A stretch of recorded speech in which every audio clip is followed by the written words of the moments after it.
Dag dames en heren, welkom bij Achter de Vuurkant en bijzonder welkom aan Fons Wintraken. Fons, 20 jaar hè, een van de boegbeelden van TV Valkenburg.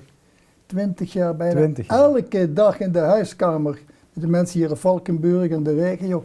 Ja, voor ons zelfs in alle uithoeken van de wereld. Ja, Kennen ze jou hè? En blijkbaar ben ik een graag geziene gast, Ja. want ze zetten me niet af. Nee, ook dat niet hè. Maar je moet me eens even helpen Fons. Ik heb gehoord dat jij geen fan bent van de Rolling Stones. Gaan we zo beginnen. Klopt dat? Nee, nou laat ik zo zeggen, mijn eerste platen die ik kocht in 1965 bij de platenzaak Roeks op de Wilhelminalaan, bestaat toch niet meer. Dat was een LP van de Beatles, Help, de Witte Hoes, en de LP van de Rolling Stones, I Can Get No Satisfaction geloof ik heette die.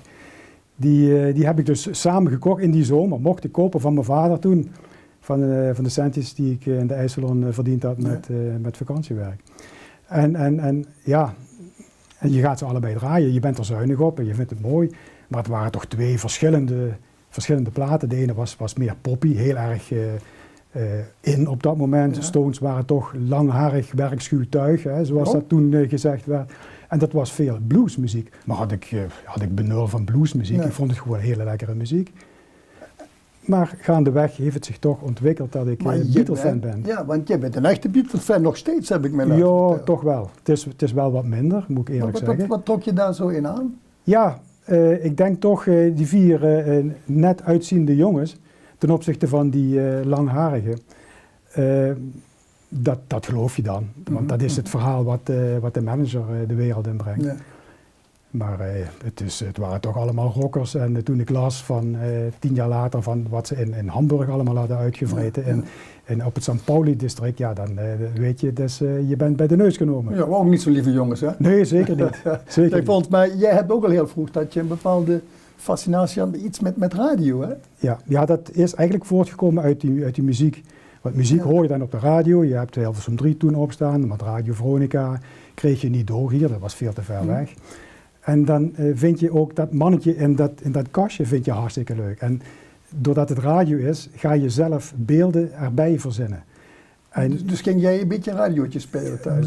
dat ging ik zelf doen met een pick-upje Ja? en met bandjes en zo. En ja, dat is het geëikte patroon voor een radioman in wording. Ja, een beetje Andy van Duin-achtig type zo? Nee. Terwijl ik de Dik voor elkaar show best wel leuk vond en ook elke week luisterde.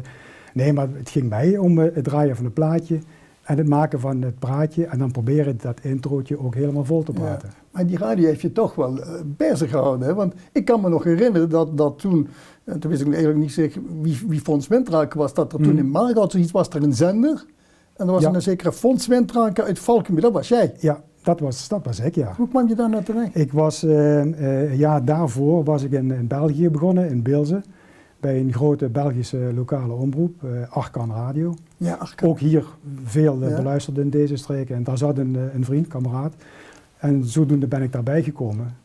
En ik zal het nooit vergeten, mijn eerste uitzending, dat was nogal erg zenuwachtig. Tweede uitzending, daar ga ik dus even voor zitten en dat ga ik wel even doen.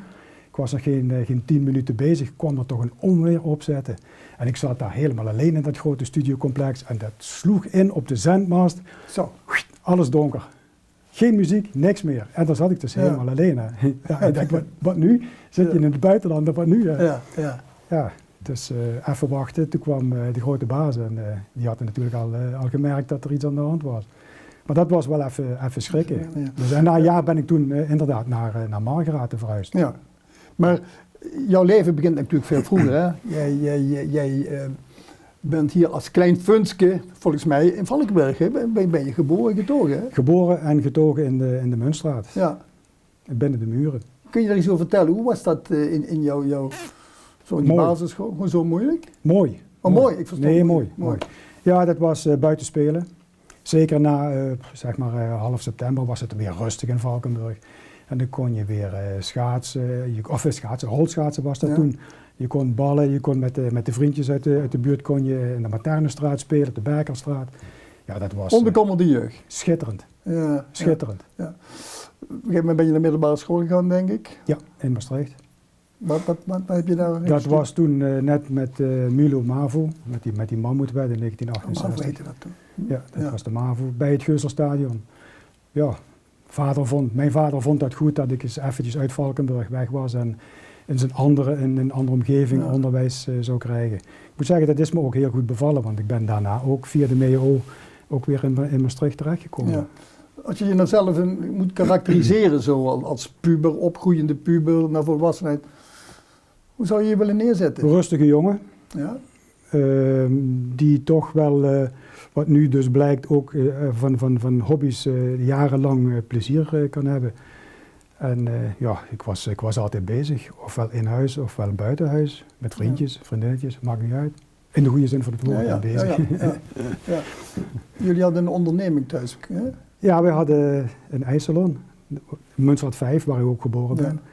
En mijn moeder en haar zus, die hebben die ijssalon in 1949 geëxporteerd. Nadat ze uit het cafébedrijf daarnaast, Café de Munt, waar de ouders gezeten hebben ook. Waar de ouders van jouw moeder? Ouders van mijn moeder hebben daar gezeten. Die zaten in Café de Munt. Ja. Louis Koekelkoren. En die had dus... Was dat die drankhandel? Nee, maar die hadden dus een cafébedrijf. Een klein cafeetje was dat, halverwege wat nu is. Daarachter was dan een keuken, maar daarachter lag nog een limonadefabriek. Oh ja.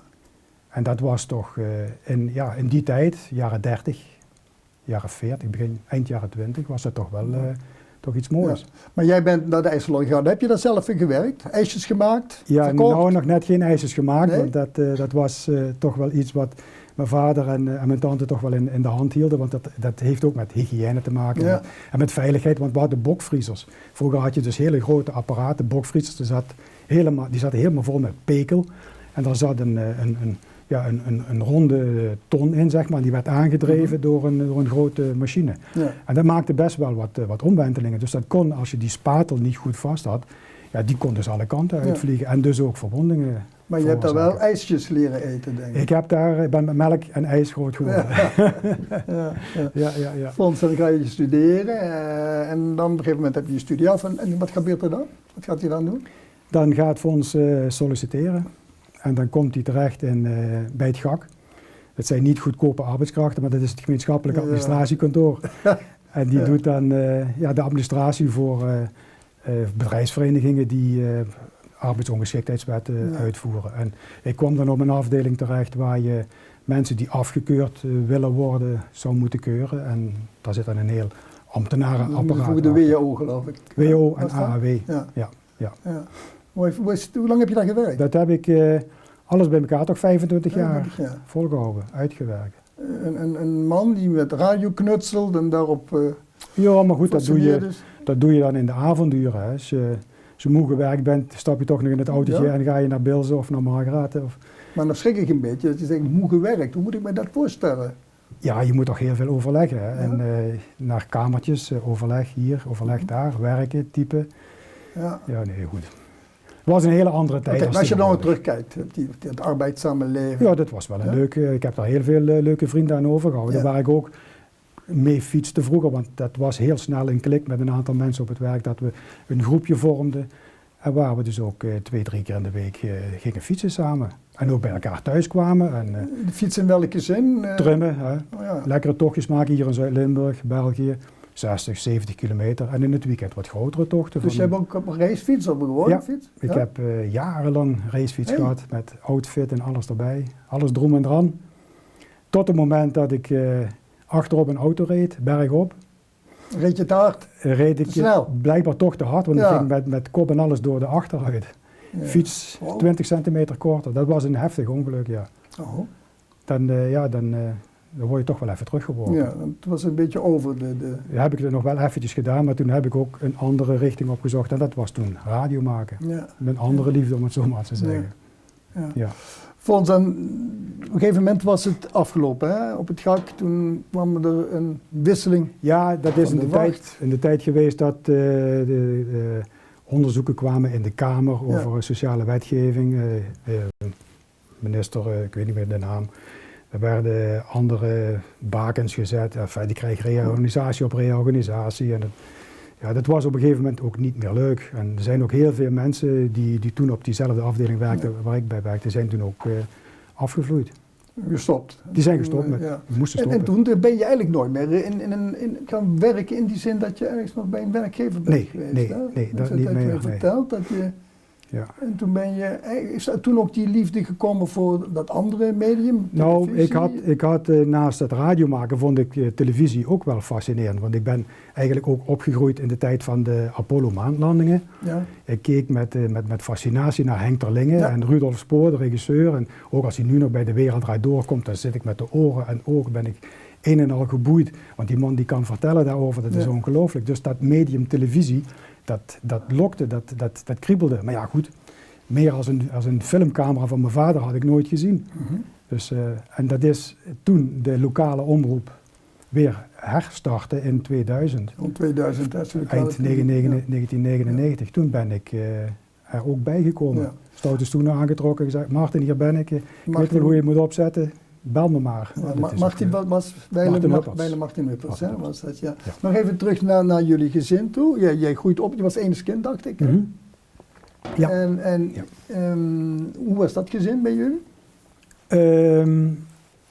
In deze tijd zou je zeggen heel apart, want wij hadden niet alleen mijn vader en mijn moeder en ik met z'n drieën. De zus van mijn moeder die woonde ook in en mijn opa, dus hun ouders. Opa van jouw vader? Opa Koekelkoor. Opa Koekelkoor. We woonden met z'n vijven samen in dat grote huis in de Muntstraat. Ja. En toen we daar gingen vertrekken omdat het verhuurd werd, vertrokken we naar Broekum, naar de Beatrixsingel. Dus jij hebt daar... Met z'n vijven. Ja. Maar je hebt eigenlijk altijd maar oudere mensen om je heen. Had je vader en moeder, tante, opa? Ja. Hoe was dat? Hoe heb je dat ervaren? Perfect, leuk, hartstikke mooi. Ik zou niet anders willen. Beetje verwend geworden? Nee. Nee. Dat is ook een heel raar begrip, verwend worden. Ik heb nooit iets tekort gehad, maar ik kreeg ook niet alles waar ik om vroeg. Nee, ik was daar handig in. In de IJsselon bijvoorbeeld, dan vroeg ik iets aan mijn tante, want dan wist ik van, die is een beetje meer kneedbaar, dat voel je als kind. En dan zei die van, nee, je moet dat even aan je moeder of aan je vader gaan vragen of dat wel mag. Ja, dus ik had zo lang gezegd. Maar goed, maar zo ging dat. Dat was perfect. Je hebt het nou net even over je vader gehad. Jouw vader is vrij vroeg overleden. Die is 82 geworden. Die is 17 jaar geleden gestorven. Ik dacht dat hij 82 jaar. Ja. Hoe lang is dat nog geleden? 17 jaar geleden. 17 jaar geleden, Ja, die heeft toch een vrij rotte tijd gehad. Want die is in militaire dienst gemoeten in 40. Ja. Bij het uitbreken van de oorlog, bij de mobilisatie. En die is ik geloof in 42 is die gearresteerd en naar Duitsland in een concentratiekamp terechtgekomen. Hoe lang heb je daar gezeten? Daar heeft hij tot het einde van de oorlog gezeten, 44, toen de Russen hem kwamen bevrijden. Ja. Heeft hij daar veel over gesproken met jou? Nee, eigenlijk nooit. Het klassieke beeld van alle mensen die dat hebben meegemaakt, die zeggen alleen het hoognodige. En het fijne daarvan, dat kom je niet te weten. En dan ga je je toch zelf ook afvragen van, wat zou jij doen als je zoiets zou overkomen? Ja. Stel je voor, je staat dan voor die deur of voor die poort en die gaat open en ze zeggen van, move, lopen. Ja, in het Russisch dan. Hè. Welke kant moet je oplopen? Ja. Weet jij waar Nederland ligt als je daar met de neus naar de wind staat? Dat zijn toch wel keuzes waar je dus, daar zou ik gek voor worden. Ja, denk je daar nog vaker aan? Ja, dat denk ik nog wel eens aan. En zeker nu denk ik, in deze tijd, hè, nu dat toch weer helemaal met je herdenkingen. Ja, met 75 jaar bevrijding. Sta je daar echt ook vaker bij stil. Wenst de neiging om dat verder te gaan onderzoeken, hoe dat... Nee, we hebben wel een klapper gevonden met correspondentie vanuit het kamp naar huis en terug en zo. Daar heb ik nog niet de kans toe gehad om dat verder te onderzoeken, maar dat wil ik wel eens gaan doen, ja. Dus je hebt wel de behoefte om te zeggen, ik wil er eens wat dieper in duiken. Ja. Je moeder, heeft die wel wat er met je over gesproken? Niet dat ik weet, nee. En ik weet ook niet of dat een probleem geweest is, want in die tijd, we praten dan over 54 zijn ze getrouwd. Ja. Dan praat je toch over de tijd van wederopbouw, niet mekkeren, hard werken. Moe zijn. Dus het was toch een hele andere tijd als nu eigenlijk. Ja. Ik ga zo met je praten over jouw televisie. Hoe je daar terecht komt. Maar hoe lang hebben we? Volgens mij een half uur. Oh. Maar dat gaat zo om, hè, Fons. Ja, ja. Maar heb jij iets meegenomen? Ik had jou gevraagd om een kleinoot mee te nemen. Maar dat heeft niks met de televisie te maken. Nee, maar dat hoeft ook niet. Ik ben nieuwsgierig. Ja? Ja. Ja, dat is wel erg uniek, moet ik zeggen. En ik ben blij dat ik de laatste 14 jaar daar een aantal exemplaren van heb kunnen krijgen. Ja, maar het is spannend. En Oh. het is een flesje. Kijk, daar staat de camera. Misschien dat we daar even in kunnen laten. Of die camera, denk ik. Ja, die camera. Ja. Het is een origineel flesje uit de limonadefabriek van mijn opa. Van In de Muntstraat dus. Van de koekelkoers. Ja, het staat ook hierboven op de dop. Jeetje. En ja, hij maakte daar de limonade, de gazeuse. Ja, de priklimonade. De prik. Ja. De priklimonade wat de kinderen vroeger kregen als ze ziek waren. Toen kregen ze allemaal priklimonade. Gewoon dagelijks gebruik kregen ze dat niet. En wat is nu voor jou het unieke hiervan? Dat je zegt van nou... Nou, dat een bewijs is dat die limonadefabriek er geweest is. En dat daar de limonade in gezeten heeft en die over heel Zuid-Limburg uitgewaaid is. Ja. En de meeste flessen liggen in Bergen te Blijt op het stoort. Toch, Ik heb ze er zelf nog in gegooid. Ja, dat is inderdaad heel bijzonder. Hè? Ik heb er een paar gekregen van een paar mensen. Heel lief, heel leuk. Maar dat is een kleinoot en daar ben ik heel erg zuinig op. Ik kan me je voorstellen. Ja, dat is wel mooi. Ik zet hem even hiernaast. Niet vergeten straks mee. Nee. Oké. Ik zei net dat we gaan eens even terug naar die tijd dat jij naast dat radio ook op een gegeven moment bepaalde belangstelling bent gaan krijgen voor de televisie. Dat was er al. Ja. Vanuit de maan, maar op een gegeven moment komt die lokale televisie. En dan komt Martin Huppels bij jou in beeld en dan... Ik had Martin getroffen in het openluchttheater. En ik zeg van ja, ik heb gehoord van zus en zo. En ik zeg als je me nodig hebt, ik wil best wel meedoen. Want ik weet wel hoe... ik had al 10 jaar ervaring in Margraat. Ja. Dus ik weet wel hoe je zo'n omroep moet opzetten met alle toeters en bellen. En, maar dat is er dus niet voor gekomen, maar wel uitgenodigd voor de eerste bijeenkomst. En van daaruit gestart, met Kerstmis 1999. En nu 20 jaar later. Ja. En ik denk dat je een van de oudsten bent die dan nog... Ik denk het wel. Die er van het begin af aan erbij zijn geweest. Ja. En bijna iedere week bezig. Ja, elke dag zien de mensen jou, hè? Ja, goed, maar dat komt door de herhalingen in de carousel. Dat is vrij logisch, want anders kun je het niet doen. Ja. Wat betekent dat eigenlijk voor jou? Ik bedoel, als je 20 jaar van je leven daar zoveel tijd in steekt, want per slotrekening is het ook nog een vrijwilligerswerk, hè? Ja. Wat is die drijf bij jou? Dat heeft dan ook te maken met het werk wat ik op een gegeven moment kwijt was. Wat belangrijk is, wat je nu ook vaak hoort, is dat je een regelmaat weer in je werk, in je dagelijkse leven brengt. Dat heb ik toen gedaan om iedere ochtend naar Tummers te gaan, om daar in de studio het werk te pakken, in te brengen. En zodoende blijf je dus een beetje in de relatie. En door oefening krijg je meer kunst, gaat alles sneller, doe je er wat dingetjes bij. Op een gegeven moment gaat Martin dan stoppen, doe je het hoofdredacteurschap erbij, leiding geven en dat soort dingen allemaal. Ja, en het houdt niet op soms. Nee. Je hebt 2 woorden, zei je net, door oefenen en kunst. Wat heb je geoefend in al die jaren? Schrijven. Ja. Vond ik altijd wel leuk, maar kon ik eigenlijk niet uitoefenen. Die mogelijkheid had ik dus nu ook. Schrijven in welke, voor wat had je dat nodig? Ik bedoel, voor het interview? Voor het interview heb je schrijven niet zo voor nodig, maar wel om berichten op de toentertijd kabelkrant, nu Tekst TV. Ja. En nu ook de website, dat dan duidelijk en helder neer te zetten. Ja. Kunst? Dat is toch een vorm van kunst, om daar toch de ingrediënten uit te halen waar mensen iets aan hebben. Ik noem nou maar... Geef eens een voorbeeld. Een klein voorbeeld. Je moet precies weten welke zaken je in een bericht kunt zetten bij bijvoorbeeld een brand. Het is niet de bedoeling dat daar dus persoonlijke zaken in gezet worden. Wie is het? Wat is er precies gebeurd? Wat hebben de mensen verloren? Of bij een inbraak, wat is er allemaal buitgemaakt? Zoiets bijvoorbeeld, dat moet je er allemaal niet in zetten. Maar ik moet me dus niet voorstellen kunst in de zin van schilderijen, muziek en zo, maar veel meer vaardigheid om... Nee, want er wordt ook intern van, dan doe jij even dat interview met die kunstenaar. Ik zeg, jongens, nee, heb ik geen verstand van, blijf ik ook met mijn vingers vanaf. Ja. Met alle respect, maar dat doe ik niet. Al die jaren, want je noemt het zelf kabelkrant, de website en zo, dan heb je ook wel enige kennis en kunde van het hele ICT-gebeuren. Ja, dat krijg je zo zijdelings mee, want je moet er toch mee werken. Hè? Je kunt niet zomaar een afbeelding in een tekst zetten en de mensen kunnen niet lezen, Ja. dat ze er een loop bij moeten gaan halen. Ja. Dus. Maar dan krijg ik assistentie. Marcel Kram, dat is een geweldige vent. Ja? Die kan je daar perfect in helpen. Ja. En dan is dat ook weer leuk om dat te doen, want dan weet je dat je een hele hoop mensen weer een plezier doet. Maar inmiddels ben jij natuurlijk een heel bekend iemand geworden. Hè? Niet alleen in Valkenburg, ik geloof dat zo'n 200.000, 300.000 mensen per saldo die zender kunnen zien. We hebben het over het buitenland gehad. Dus je bent een bekend figuur. Merk je daar nou iets van? Ik moet nog altijd betalen als ik bij Albert Heijn de boodschappen doe. En als ik bij de slijterij iets ga halen, moet ik ook iets betalen. Nee, och ja, mensen groeten je wel. En er zijn ook heel veel mensen bij, die ken je helemaal niet. Maar die moet je gewoon ook teruggroeten. Die groeten jou, maar die ken jij dus die ken ik niet, nee. Dat is toch leuk? Ja. Dus dan denk ik van, ze hebben mijn kop gezien op televisie. Ja. En voor de rest loop ik daar weer gewoon door. Je vindt het wel leuk? Och ja, het streelt je natuurlijk wel, dat is logisch. Je doet het niet voor jezelf, je doet het voor de mensen. Ja, ik bedoel, als je 20 jaar doet, hoef je niet voor jezelf te doen. Hè, want dan, nee, dat vind ik wel leuk. Maar daar zit ook een andere kant natuurlijk. Als je elke dag met je hoofd op dat scherm komt, dan vinden mensen iets van je. Ja, dan moest het dus wel geschoren zijn, hè. Ja, dat moet dan. Ja. Maar, och ja.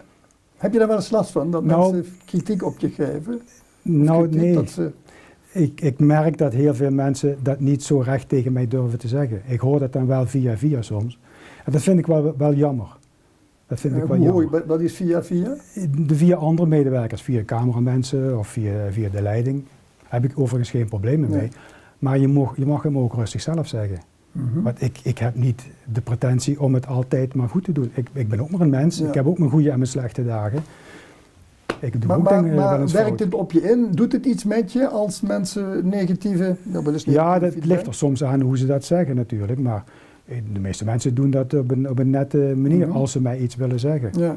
Maar goed, het is de manier waarop je dat wil overbrengen. Ja. Ik ga je een heel vervelende vraag stellen. Welke politieke partij stem je? Die moet nog opgericht worden. Nee, het is flauwekul. Ik stem wel. Ja. Ik vind dat toch belangrijk dat mensen stemmen. En of ze nou op links stemmen, midden of op rechts, dat boeit me verder niet. Ik ga ook niet zeggen welke partij of ik stem. Nee. Want